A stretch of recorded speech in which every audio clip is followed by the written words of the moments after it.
Hello everyone, I am Poornavalli, Assistant Professor, Department of Mathematics in SNS Project Technology.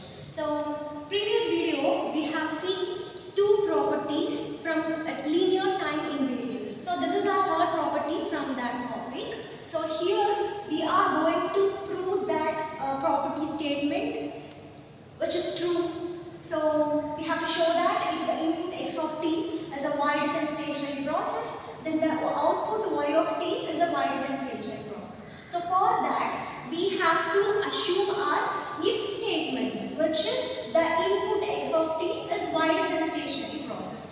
Then from that, we have to prove the output y of t is a y-descent stationary process. So here, x of t and y of t related with y of t is equal to integral negative infinity to positive infinity h of u x of t minus u into d. So here our assumption part, that is assume that the input which is x of t is y-descent stationary process. So if x of t is y-descent stationary process, we have two conditions to prove. That is if mean value of x of t should be constant.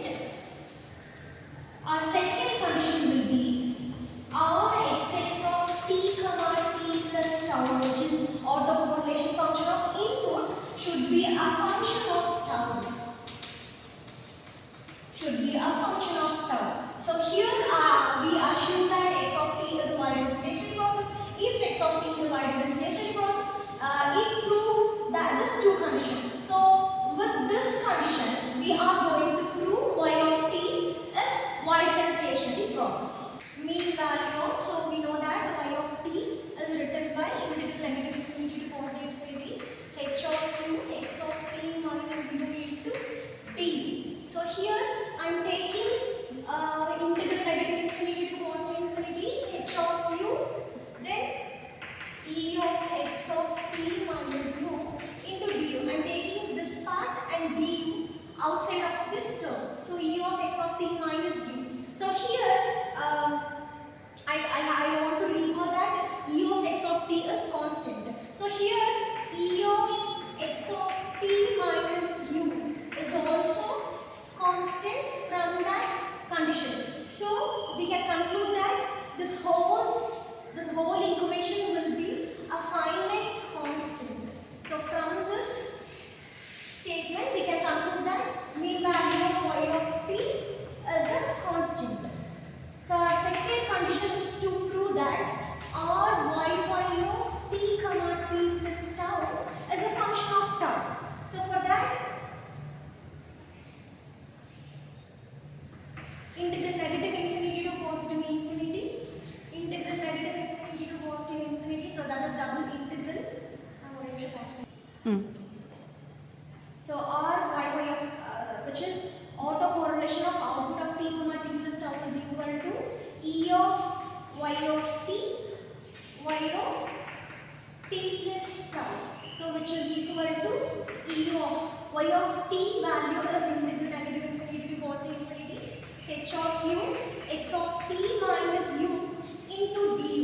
Y of t plus tau. So instead of that t, we have to replace t plus tau. So you will get integral negative infinity to positive infinity h of u x of t plus tau minus u into t.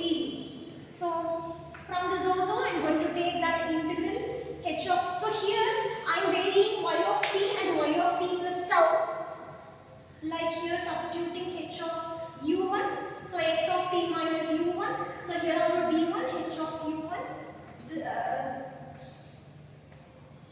this term will be h of u2 t plus tau minus u2 into du.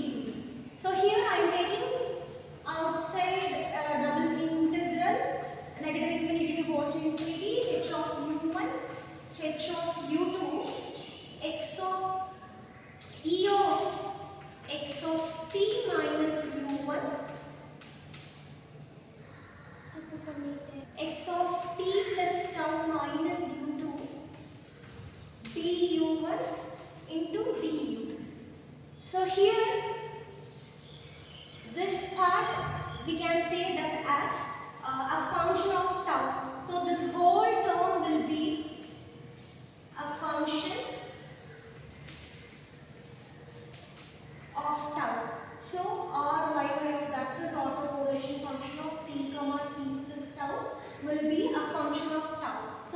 we prove